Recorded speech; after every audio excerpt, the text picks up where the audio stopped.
आपके लिए मैं रिकॉर्डिंग ऑन रख रहा हूं। आप ये बताओ, सबसे पहले बस हैंड रेस करते जाना इन चीजों पे। आपको सप्लाई की मीनिंग पता है कि नहीं पता है? हैंड रेस करके बताओ, सप्लाई की मीनिंग पता है कि नहीं पता है? रक्षिता, गुड मॉर्निंग बेटा। मैं एक्सपेक्ट करता हूं जितना मैंने पढ़ाया, वीडियो भी आपके ग्रुप में पूरे आप देख सकते हो। सप्लाई का मतलब आपको आना चाहिए। सप्लाई स्टॉक का मतलब मैंने बताया, अगर मेरी एक फर्म है या शॉप है, जितना सामान रखा ये मेरा स्टॉक है, उसमें से मार्केट में मैं जितना ऑफर कर रहा हूं वो मेरी सप्लाई है। आपको मैंने अलग से भी स्टॉक सप्लाई का डिफरेंस बिटवीन दिखवाया था, ये नोट्स में भी आप पढ़ सकते हैं।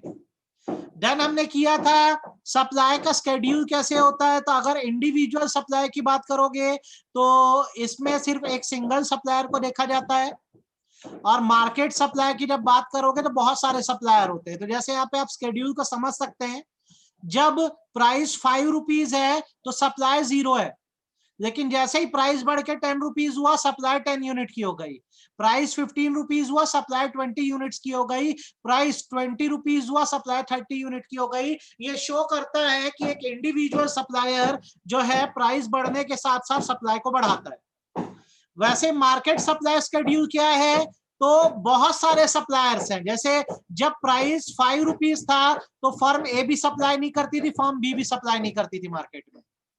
जब प्राइस 10 रुपए हुआ तो फर्म ए जो है वो 10 यूनिट सप्लाई करने लग गई, फर्म बी 5 यूनिट सप्लाई करने लग गई। मार्केट में टोटल सप्लाई कितने की आई? 15 यूनिट की। फिर जब प्राइस 15 रुपए हुआ तो फर्म ए जो है वो 20 यूनिट सप्लाई कर रही है, firm B 10 unit. Total market में सप्लाई है 30 यूनिट की। फिर प्राइस और बढ़ा, 20 रुपए हुआ तो फर्म ए 30 यूनिट सप्लाई कर रही है, फर्म बी 15 यूनिट सप्लाई कर रही है। टोटल सप्लाई 45 की हुई। तो आपको मैंने बताया सप्लाई दो तरह की है, इंडिविजुअल और मार्केट सप्लाई। और इसका कर्व अगर बनाना हो या ग्राफिकल प्रेजेंटेशन करना हो, आपके नोट्स में भी ऐसा ही है। आप क्या करना, प्रिंट आउट निकालना अपने नोट्स का, या सचदेवा से प्रिंट आउट लेकर जाना SIS से, और क्या करना, कर्व बनाना। जैसे ऊपर वाला, इसी को हम अपने कर्व में यूज करेंगे। We will use this schedule in curve. इस स्केड्यूल का इस्तेमाल करते हैं अपन कर्व में। कंफ्यूज मत होना, ध्यान से सुनो। दो तरह की सप्लाई होती है। मैं अकेला कर रहा हूं तो इंडिविजुअल, मेरे जैसे और भी फर्म है तो मार्केट सप्लाई। मार्केट स्केड्यूल मतलब टेबल प्रेजेंटेशन होता है कि प्राइस के साथ साथ कितना स्केड्यूल बढ़, कितना क्वांटिटी सप्लाई बढ़ रहा है। तो ये इंडिविजुअल का स्केड्यूल है, ये मार्केट का स्केड्यूल है। इंडिविजुअल में सिर्फ एक सप्लायर है, मार्केट में एक से ज्यादा सप्लायर है, ए और बी है जैसे यहाँ पे। अब इसी को अगर मेरे को कर्व में शो करना हो तो जैसे मैं इस स्केड्यूल का इस्तेमाल कर रहा हूँ, कौन सा वाला, इंडिविजुअल का, तो इसके हिसाब से इंडिविजुअल कर्व बनाऊंगा। आप भी चाहो तो बना सकते हो, ठीक है। किस हिसाब से बनेगा यार? प्राइजेस में लिख देता हूं मेरे कितने कितने, 0, 5, 10,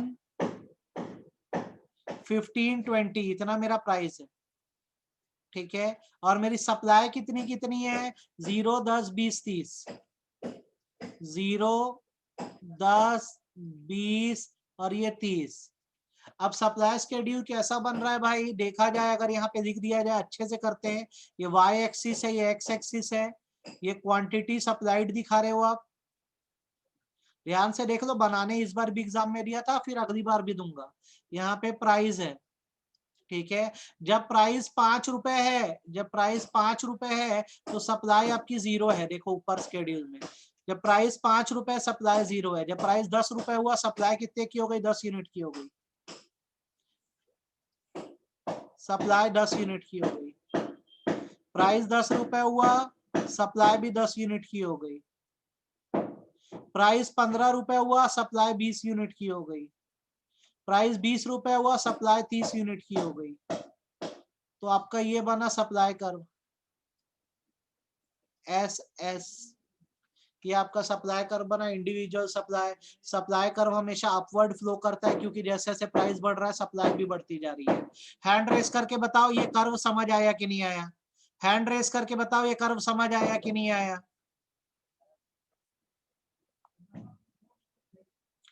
आ गया मेरे देश के बच्चों।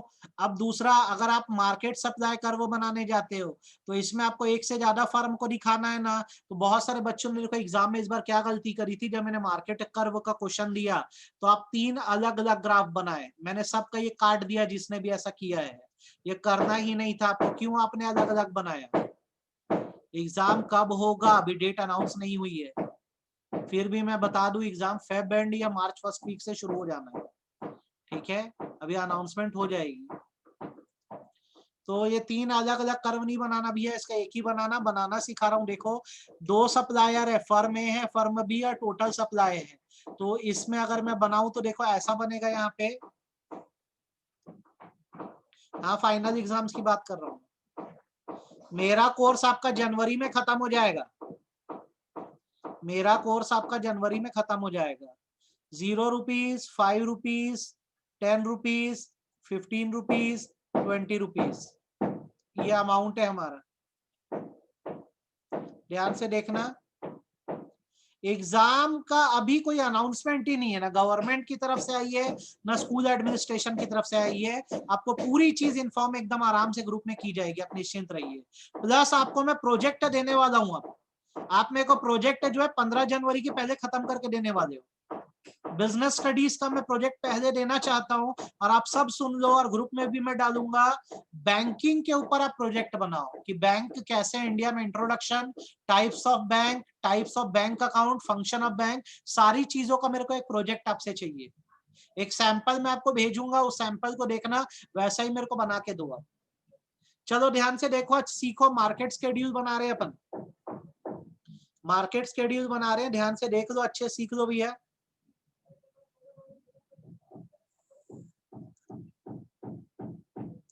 ये हमारा स्केड्यूल था, मैक्सिमम सप्लाई 45 तक गई है, तो इसको मैं ले लेता हूँ 5 का, 10 का, 15 का, 20 का, 25 का, 30 का, 35, 40 और आखिरी 45। अब चलिए बना के देखते हैं आखिरी 45। अब इसको बना के देखते हैं मार्केट स्केड्यूल को। भाई पहले फर्म ए को लेते हैं। तो फर्म ए का हिसाब किताब कैसा चल रहा है कि जब प्राइस 5 रुपए है तो ये जो है सप्लाई कितनी करता है, ये बोलता है 0 सप्लाई है मेरी। फर्म ए की बात कर रहा हूं मैं, ठीक। फर्म ए को ब्लैक इंक से डिनोट कर रहा हूं मैं। फिर जब प्राइस 10 रुपए हुआ तो फर्म ए 10 यूनिट सप्लाई करने की बात किया,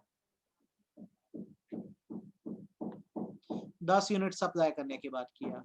फिर प्राइस 15 हुआ तो फर्म ए 20 यूनिट सप्लाई कर रहा है, 20 यूनिट सप्लाई कर रहा है। और फिर जब प्राइस 20 रुपए हुआ तो फर्म में 30 यूनिट सप्लाई करने की बात कर रहा है, 30 यूनिट सप्लाई करेगा जब प्राइस क्या होगा 20, तो ये इस पॉइंट पे आएगा। ये पहला कर्व बन गया हमारा फर्म ए का।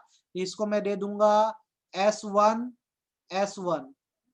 अब बात करते हैं फर्म बी की। तो फर्म बी क्या चाह रहा है, जब प्राइस 5 रुपए था इसका भी सप्लाई 0 था, तो इसको दूसरी पेन से डिनोट करता हूं, 0 था फर्म बी का।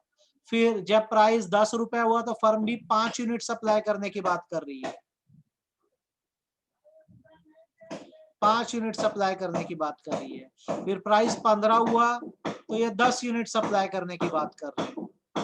फिर प्राइस जब 20 रुपए हुआ तो 15 यूनिट सप्लाई करने की बात कर रहे हैं। तो ये किसका कर्व बना, फर्म बी का कर्व बना। इसको अपन बोलेंगे S2, S2। 2 कर्व बन गए। अब तीसरा,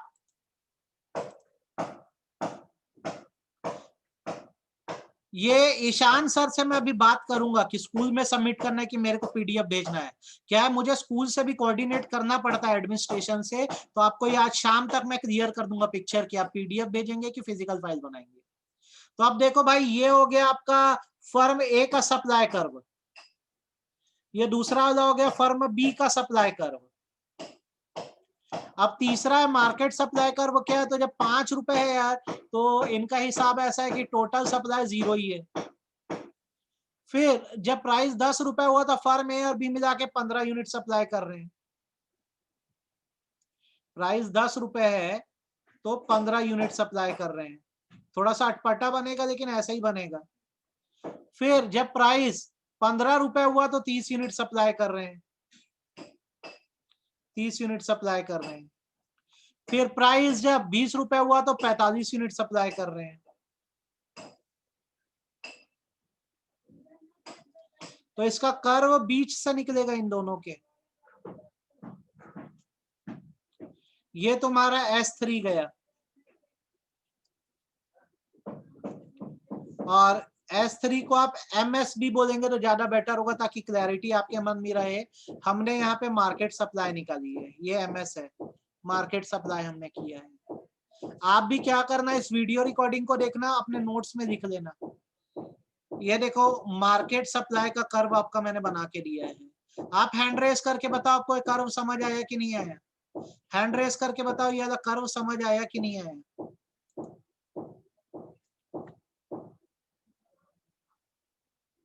आ गया है, मैं ऐसा अज्यूम करता हूँ। देखो मैंने आपको इंडिविजुअल सप्लाई का कर्व भी दिखा दिया, आपको मैंने मार्केट सप्लाई बता दिया। दोनों को आपको नोट्स में बनाना है जो खाली हिस्से हैं।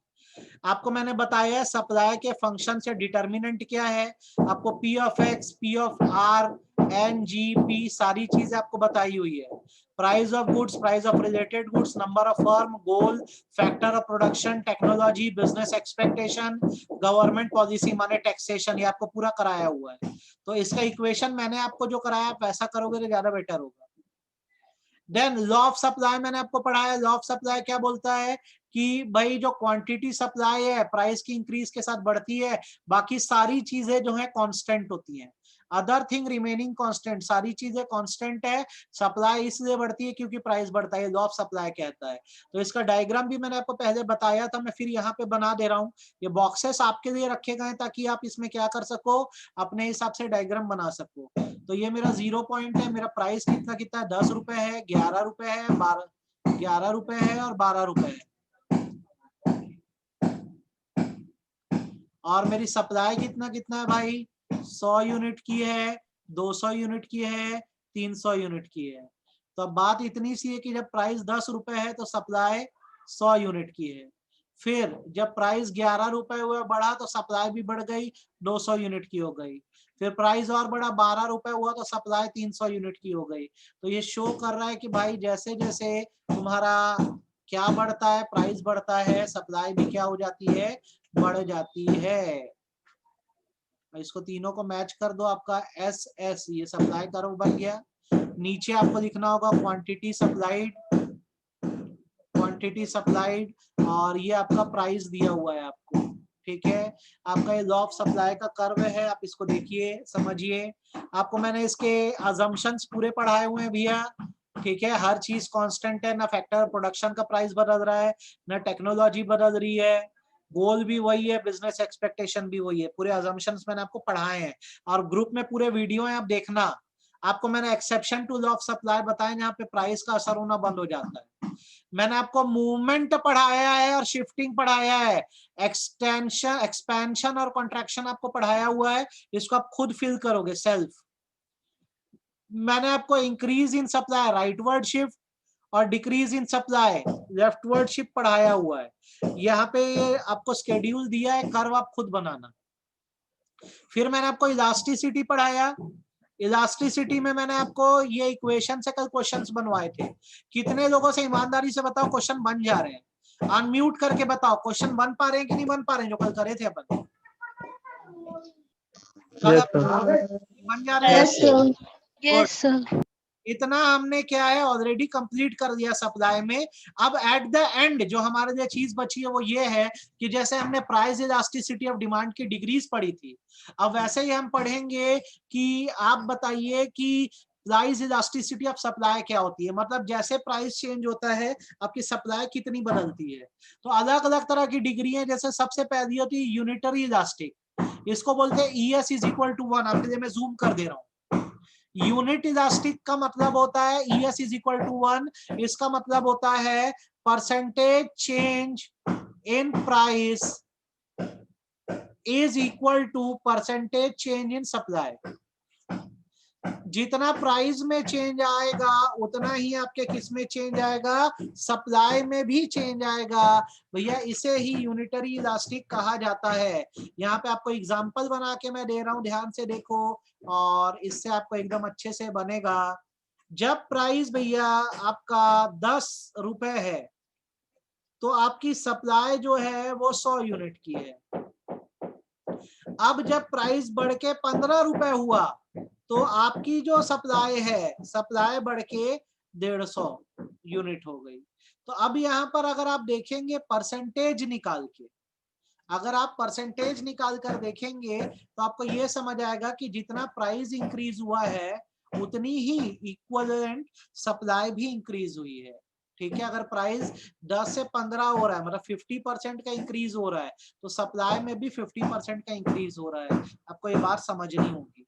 ठीक है, इक्वल प्राइस 50% से बढ़ा तो सप्लाई भी 50% से बढ़ गई, दोनों इक्वल है। तो इसका कर्व कैसा बनेगा, कुछ इस तरह से बनेगा। 0 पॉइंट है, ये मेरी x वैल्यू है, ये मेरी y वैल्यू है। अब ये अटेंडेंस लूंगा मैं आपके, है ना। जब ओरिजिनली प्राइस 10 रुपए था तो सप्लाई आपकी कितनी थी, 100 यूनिट की थी। अभी क्या हुआ, प्राइस बढ़ के 15 रुपए हो गया है, तो आपकी सप्लाई भी क्या हो गई है, बढ़ के 150 यूनिट हो गई है, 150 यूनिट हो गई है। तो अब यहाँ पर देखो, आप ये गलती मत करना जैसे मैंने करी। कभी भी जब नया आप लेते हो कर्व बनाना चाहते हो तो उसको हमेशा डॉटेड लाइन में बनाना, रिवाइज वाला। ओरिजिनल को हमेशा पूरी लाइन में लेना, जो न्यू आप फॉर्म करते हैं, जो चेंज बताते हैं, जैसे 15 रुपए पे अब कितना सप्लाई हो गई, 150 यूनिट, इसको हमेशा डॉटेड लाइन में लेना। तो इसका कर्व किस तरह से बनेगा, कुछ इस तरह से, एस पॉइंट एस पॉइंट, ये यूनिटरी इलास्टिक शो करता है। आपको नहीं समझ आया, दोबारा सुन लो। प्राइस इलास्टिसिटी ऑफ सप्लाई का मतलब कि प्राइस के चेंज के साथ साथ सप्लाई में कितना चेंज आता है। तो अगर यूनिट इलास्टिक बोलते हो तो जितना परसेंटेज प्राइस बदला उतना ही सप्लाई चेंज हुई। अगर प्राइस 50% से बढ़ा तो सप्लाई भी 50% से बढ़ी। इसे हम बोलते हैं क्या, इसे यूनिट इलास्टिक बोलते हैं। आई होप आपको यूनिटरी इलास्टिक समझ आ गया होगा और इसमें आपको दिक्कत नहीं गई होगी। आप हैंड रेस करके बताओ आपको ये समझ आया कि नहीं आया। हैंड रेस करके बताओ ये समझ आया कि नहीं आया। आ गया। देन नेक्स्ट जो है वो है मोर देन यूनिक इलास्टिक की डिमांड धोखे से लिखा गया यार, चेंज कर देना। ये सप्लाई है, इसको आप दूसरे शब्दों में बोल सकते हो highly elastic supply.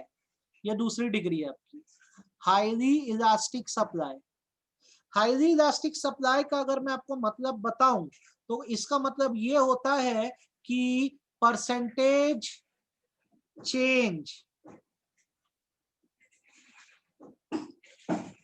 percentage change in supply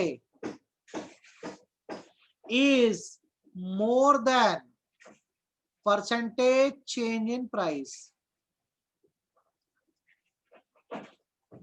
जितना प्राइस में बदलाव नहीं आया उससे ज्यादा आपकी सप्लाई बढ़ गई है। फॉर एग्जाम्पल भाई, प्राइस एक साइड दिख रहा हूं, सप्लाई दूसरे साइड दिख रहा हूं। जब प्राइस 10 रुपए था, सप्लाई 100 यूनिट की थी। अब प्राइस जो है वो क्या हो गया है, 15 रुपए हो गया है, तो सप्लाई एकदम बढ़ के 200 यूनिट की हो गई है। तो आप देखोगे तो प्राइस का बदलाव सिर्फ 50% का है, लेकिन आपकी सप्लाई जो है वो 100% से बढ़ी है, बहुत ज्यादा बढ़ गई है। तो सप्लाई ज्यादा हो गई है, प्राइस में उतना चेंज नहीं आया है। इसे हाईली इलास्टिक कहते हैं। तो इसका डायग्राम किस तरह से बनता है, तो कुछ इस तरह से बनता है। देखिए 0 पॉइंट, प्राइस जब 10 रुपए है, अरे यार गलत जगह देना, अच्छा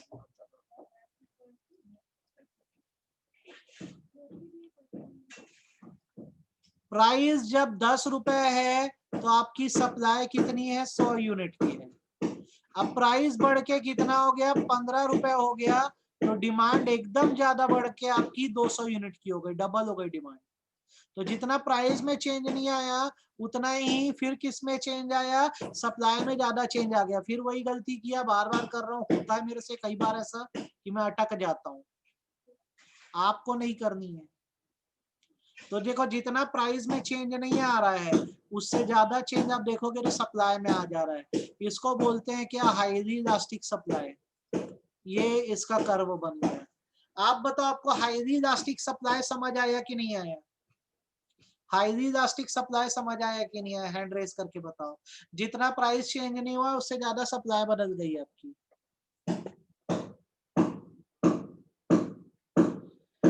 तीसरा उसके बाद होता है, ये ना टाइपिस्ट को ना चमकाना पड़ेगा ऐसे में, हर जगह गधे टाइप डिमांड दिख दिया है। टाइप करवाता हूँ ना, खुद थोड़ी ना हाथ से टाइप करूंगा। ये सप्लाई सप्लाई है, इसको करेक्शन कर देना, मैं भी प्रूफिंग नहीं किया, मेरी गलती। सप्लाई लिख देना। लेस इलास्टिक सप्लाई का मतलब क्या है? लेस इलास्टिक सप्लाई का मतलब होता है percentage change in supply is less than percentage change in price. बेटा आप लोग बिल्कुल कंफ्यूज मत होना, ध्यान से समझो। यूनिट इलास्टिक मतलब जितना चेंज प्राइस में हुआ उतना ही सप्लाई में हुआ, इक्वल। हाईली इलास्टिक का मतलब सप्लाई ज्यादा बदल रही है, ज्यादा हो गई है, प्राइस उतना नहीं बदला। लेस इलास्टिक मतलब सप्लाई कम है, प्राइस में बहुत चेंज आ गया है। जैसे इसका स्केड्यूल बनाए तो कैसा बनेगा, यहीं पे बनाते हैं।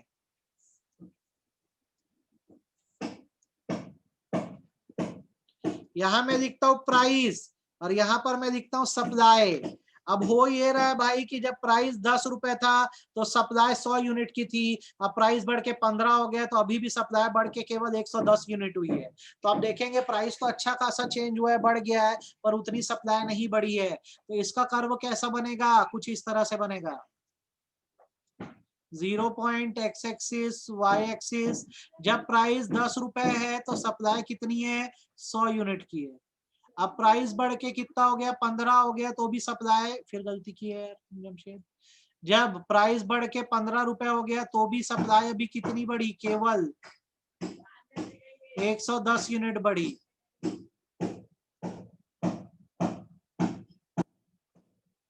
तो अब आप यहाँ पे देखेंगे कि प्राइस में तो अच्छा खासा गैप है, लेकिन सप्लाई में उतना गैप नहीं है। तो प्राइस ज्यादा चेंज हो रहा है, सप्लाई उतनी नहीं बदल रही है। तो कर्व कुछ इस तरह से बनेगा, एस एस। सब कर्वों में डिफरेंस समझ लो आप। ठीक, सबसे पहला कर्व जो देखो इक्वल बन रहा है एकदम, दूसरे में स्टीपर बन रहा है, हल्का सा टेढ़ा जा रहा है क्योंकि ज्यादा गैप है। यहाँ पे गैप कम है तो ज्यादा ऊपर जाएगा। आप बताओ आपको ये तीनों समझ आए कि नहीं आए? आपको ये तीनों समझ आए कि नहीं आए? अच्छे से आ गए, कोई दिक्कत नहीं है इसमें। अगला देखो क्या है, अगला है परफेक्टली इनइलास्टिक सप्लाई। जब आप परफेक्टली इनइलास्टिक सप्लाई कहते हैं तो इसका मतलब होता है प्राइस का असर ही नहीं हो रहा, कम हो या ज्यादा हो आपको सप्लाई करना ही पड़ेगा। कहने का मतलब ये है कि जैसे प्राइस जब 20 रुपए था तब भी मेरी जो सप्लाई है वो 100 यूनिट की थी। प्राइस 30 रुपए हुआ तो भी 100 यूनिट सप्लाई करता हूँ, प्राइस 40 रुपए हुआ तब भी 100 यूनिट सप्लाई करता हूँ। तो जहां पर प्राइस चेंज का असर होना बंद हो जाए, जितना मेरे को सप्लाई करना है, जितना मेरे को सप्लाई करना है मेरे को मजबूरी में करना ही पड़ेगा, मैं कुछ नहीं कर सकता। स्क्रीनशॉट दे दे बेटा, स्क्रीनशॉट दे दे। उसे हम बोलते हैं perfectly inelastic, elasticity is equal to 0। जैसे आप ले लो एग्जांपल पेट्रोल का। यार पेट्रोल तो नेसेसिटी गुड्स है ना, रेट बढ़े या घटे, जितनी सप्लाई है वो सप्लाई तो होती ही रहेगी, आप कुछ नहीं कर सकते उसमें। तो जितने भी नेसेसिटी सामान है सबको इनइलास्टिक सप्लाई में माना जाता है। इसका कर्व कैसा बनता है? 0 पॉइंट एक्स वाई। जब प्राइस 30 रुपए है तो भी सप्लाई 100 यूनिट की है। एक इसको इन्फिनिटी ऐसा कर्व ले लेते हैं, 100 यूनिट की है। ये मैं इसको बेस ले रहा हूँ 30 रुपए को। जब प्राइस जो है वो घट के 20 रुपए हुआ तो भी सप्लाई में कोई बदलाव नहीं आया, अभी भी कितनी है आपकी? 100 यूनिट ही है। जब प्राइस बढ़ के 40 रुपए हुआ तो भी सप्लाई में बदलाव नहीं आया, अभी भी उतनी है। ये आपका एस हो गया, ये आपका S1 हो गया, ये आपका S2 हो गया। ये वैसी की वैसी है भाई, आपकी सप्लाई बढ़ी नहीं रही है, प्राइस बढ़े या घटे फर्क नहीं पड़ता। ठीक है, आई होप आपको ये समझ आ गया, अगर इसमें दिक्कत नहीं गई होगी। क्या आपको ये समझ आ गया? हाँ या ना, हैंड रेस करो भैया।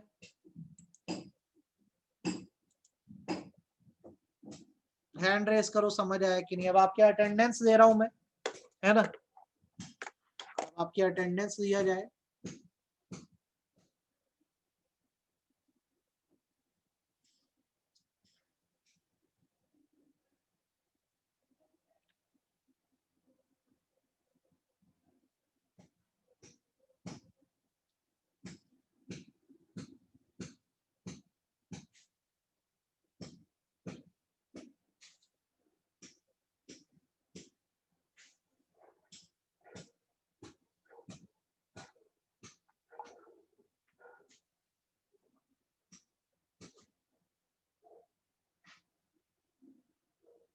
ठीक है, मैंने आपकी अटेंडेंस दे दी है।